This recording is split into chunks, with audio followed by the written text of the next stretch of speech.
We just got the call that Ruby is all ready. She's all fixed up and feeling good as new. So we're heading out to get her right now. Ruby's back, y'all, and hopefully better than ever. We missed you.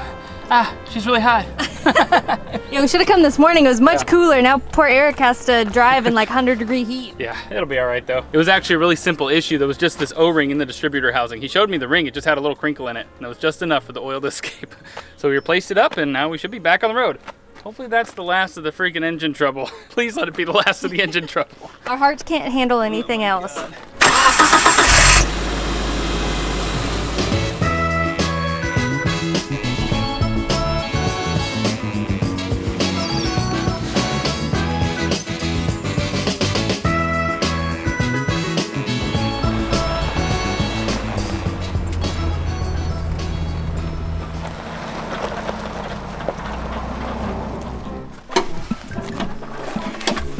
Hey babe, how's it going? Not very good. Would you guys believe it? We have more engine trouble. Say it ain't so. We just cannot catch a break on this rig, you guys. Although it could be worse. I don't know if you guys recently saw what happened to Alex and Emma. Run! Run, run, run, run, run. So we're trying to keep things in perspective. Obviously, it could be much, much worse. Nevertheless, we do have some more issues with the RV. You guys know that we had an issue with the valves in the engine. That was fixed, and then promptly another issue started. That's an issue with the oil pressure. The pressure in the engine is supposed to stay up to around 60, and for some reason it just started fluctuating wildly, which could mean all manner of things. Obviously, if you keep driving it like that, it could get very, very bad, so we're not really driving Clementine right now. Can you tell how annoyed I am by this? I was about to say, and can you tell how desperate we are that Eric is the one trying to fix it all this time? I'm just gonna curl up into a little ball under here. Oh, gosh. Oh man. We wanted to be on the road so bad, you guys, but we just keep running into problems. But we're gonna get there, okay? Positivity.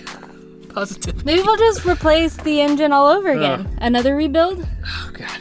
Not a chance, all right? Not a friggin' chance. I'll scrap this thing before I do that. But anyways, I'm just trying to do an oil change on this. I've never done an oil change in my life, so I've just watched a few videos, and it seems pretty simple, so I'm gonna try it. The goal of that is to just look at the oil that's in the oil pan, make sure that some coolant hasn't got into it, make sure there aren't any obstructions like metal shavings or anything like that. I don't really know exactly what I'm doing, so I'm just gonna try to open up this oil and then put some new in there. Oh hey, and remember babe, just have fun. Funny. If I'm going in here, you guys are coming with me, dang it.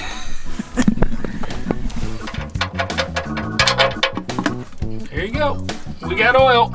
We sprung oil. I don't know how mechanics do this. My least favorite thing is to be under this vehicle, or any vehicle for that matter. Nevertheless, I drained some of the oil out there. There really isn't any coolant or anything in there. Apparently you can typically smell it. It smells sweet if there's coolant in there, but there's not. The oil's a little dark, but apparently that doesn't necessarily mean anything bad. I did manage to replace the oil filter as well. That's always a good thing to do, I guess. And now I know how to do an oil change, because I just did one.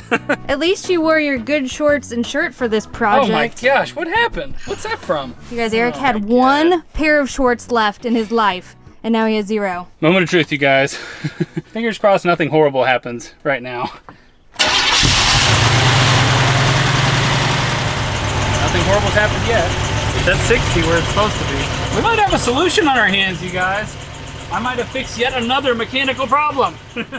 Throughout this process, I've learned so much about vehicles. It's crazy. We went from renovating them to like fixing them mechanically. Yeah, so I actually called the mechanic who did all this work, and he was trying to help me diagnose it. What happened was, when I had the issue with the valve that you guys saw in the previous video, it was burning up the oil. So when I emptied the oil, there was only 2 quarts. It was supposed to be 5.5. So it was just really, really low on oil.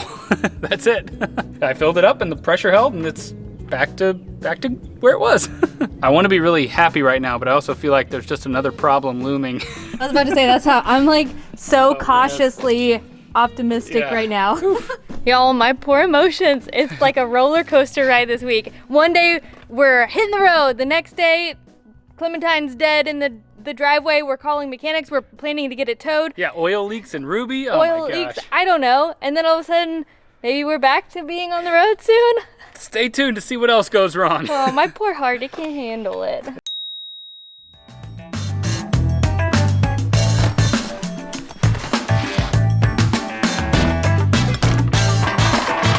Well, good afternoon, you guys. The day has finally come. We are finally leaving. We're taking Clementine with us. We are leaving Chelsea's place for good. For good. Mark our words. Yeah. For good. At least Clementine is, but we may have to stop here and clean up a few things and then pick up Ruby Sue in a few days. But if you guys caught our previous video, you know we talked a little bit about what happened to the Travel Beans, what happened to their camper van, Frank. Yeah. Very sad and tragic. We really don't want to relive the thing. But we also told you guys that just to err on the side of safety, we're going to have Clementine looked over one final time before we hit the road for good because as you know, she's an old vehicle. She's gotten a lot of work done and we just want all that checked out, the old stuff and the new stuff. So we found a shop in Austin. We're just going to drop it off there. We're going to have him specifically look at, like, you know, the fuel lines, the tank, all of the new work that's been done in there just to make sure nothing's jostling loose or anything like that. Because it seems like every time we've driven her lately, something has jostled loose. So we just want to put an end to it right now. But this will be the final time that we drop Clementine off at a shop, at least hopefully for a while, and then we're finally going to hit the road. We meant to leave so much sooner, but we didn't. And we've just been here for so long, it kind of feels like home now. Yeah. Also, did all of you cringe as much as I did every time Eric said, finally, for good, we're leaving? Speaking of which, y'all, we just got maybe our favorite comment of like the month. It says, are you changing your channel name to Endless Getting Ready to Adventure? Touche. Touche. Sometimes you guys are pretty clever. That was pretty funny. Well, dang it, we are trying our darndest to get on the road. So we are really keeping our fingers crossed. We're knocking on every piece of wood we can see that this is it. This is the final countdown. This is for you. Oh my gosh. It's finally walkie-talkie time, huh? Eric spent an entire day researching the perfect walkie-talkie to get for our upcoming adventures, just in case we have to drive separately and we want to chat with each other. This was actually for when we were traveling with the Travel Beans. Yeah. They were supposed to have one of the walkies, but now it's I just guess a good thing to have. Yeah, now I get to use it with you. Breaker, 1-9er, 5er, 6er? This is just already a horrible idea. I don't like it. You're supposed to wait for me to say over. Over. Kindly yourself. Over. Jeez, holy cow.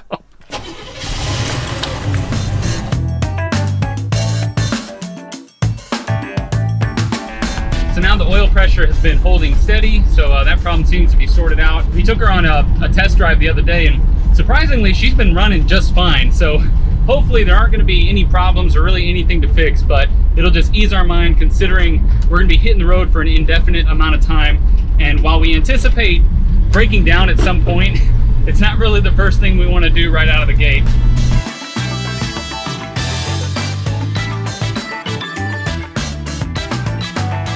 Well, we made it here, and Clementine ran great. She actually, I feel like she's running better than she ever has. Like, I really didn't have any problems. Temperature was fine, oil pressure, no problems at all. It's surprisingly a comfortable ride because you get to just like cruise 55. The seats are nice and comfortable, but the one problem is our AC is no longer working. So as you can see, I'm sweating profusely, but when you're on the highway and the wind's blowing, it's really not that bad. Anyways, I'm not even sure if we're actually at the garage. It just kind of looks like a junkyard, so. So this was the place after all. It's really always a crapshoot whether you're in the mechanic's parking lot or not. I feel like they have an aversion to signs for some reason, but we made it. It is in good hands with Cleveland. We are feeling good. I'm putting it out there. Yeah. Thank you, Cleveland. Sometimes when you find a mechanic and you're talking to them, it's like talking to a doctor. Like the way they're inquisitive, they ask questions, they kind of want to get to know you personally, they take time to listen to you and the issues you've been having, all that stuff. He was like that. He was like a good doctor. Yeah, exactly. So I'm feeling good. Clementine's gonna have to bake in the heat for a little bit. Sorry. As I told you guys, Clementine is running great, so everything's fine. It's just, you know, to ease our mind after what happened to the Beans, just having everything finally checked out, the wiring, the fuel lines, all that stuff. That's the main stuff he's gonna look at. And if all that checks out, which it should, we're gonna be on the road. This is it. This is the final showdown here. This is all. Fingers and toes and everything crossed.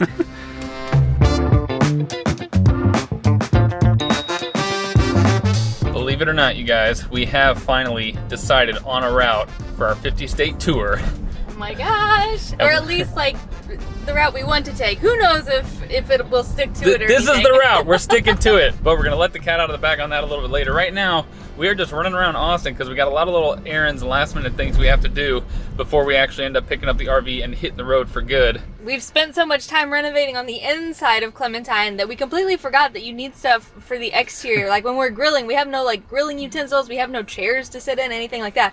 So I found a cool little shop down the road that should have some sweet outdoor gear. And that is what we are gonna go get today.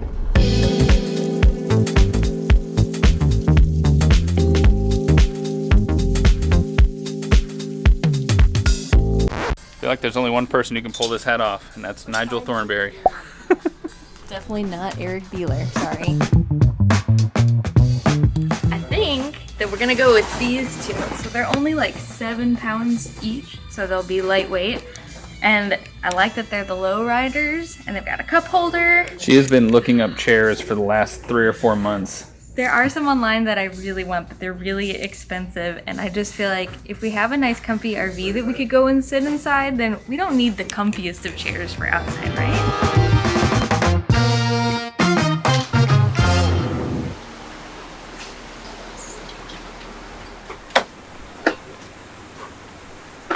So it's kind of sad, you guys. We're gonna have to drop off Doug pretty soon and not see him again for a very, very long time. Yeah, it's pretty unfortunate. He's not obviously like cool and vintage or that unique, but it is such a comfortable ride in there. Yeah. It's got AC, it's got heated seats, it has plenty of cup holders and storage and everything. Yeah, we're definitely downgrading in functionality with Clementine and Ruby, but we're upgrading in style, baby. Yeah. But all that being said, we have to clean this thing out because it has gotten so dirty running around with the travel beans, and they kept borrowing it and doing errands, so they left a couple of messes of their own in there. Thanks, Alex and Emma. But yeah, we gotta clean it up and then figure out what the heck we're gonna do with this thing for the 6-12 months we're gonna be on the road before we see it again. I don't know.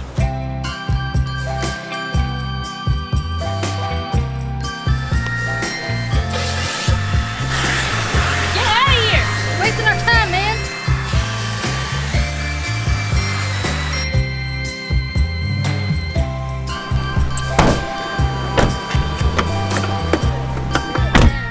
Wow, the heat out there is just unbearable. Y'all, it's 105 degrees Fahrenheit today. We about died vacuuming out that car, holy cow. So that means that we're gonna put a pin in cleaning up Chelsea's garage and going to get Ruby for a few days until the temperature comes down a bit, because y'all, it's brutal. I hope you guys are being safe if you're down in Texas or the South in general with this crazy heat wave. But as we mentioned, we have decided on a route for our 50-state USA tour. We decided we don't want anything to do with the heat anymore. Yeah. At least not while we're living in an RV and with an air conditioning-less car. To plan the route, I just took a screenshot of the US, and I've just been plotting different routes all around it, going up, going down, going east, going west, and we have finally settled on one route. It is this route.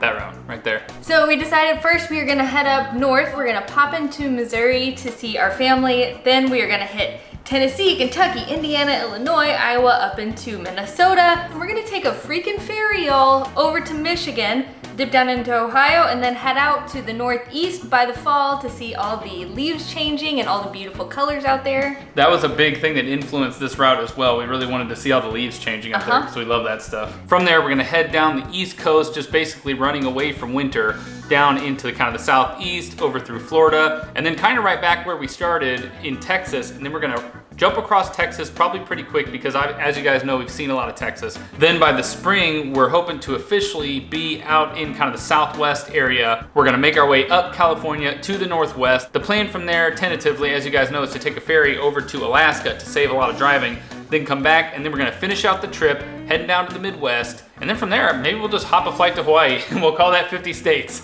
We'll rent a camper or something in Hawaii. We'll come up with something fun for it. We are hoping to see as much as we can in each state, like we keep saying, but obviously we're going to miss some things. If we wanted to see all the best things in every state, we literally have to do like loops around everyone. Yeah. We don't have the time for that. So we tried to pinpoint all of the things that we wanted to see and a lot of suggestions from you guys, and then just kind of build the route around that. So the route will definitely change based on, you know, the weather, based on maybe us trying to meet up with other people or go to certain events on the road, but this is the route that we would like to stick to. I know we wanted to be on the road a lot earlier than this, but had a few curveballs thrown at us. But no more curveballs, dang it. All right, the RV is gonna get checked out. We're gonna hop in it in just a few days. We are gonna start heading up north, baby.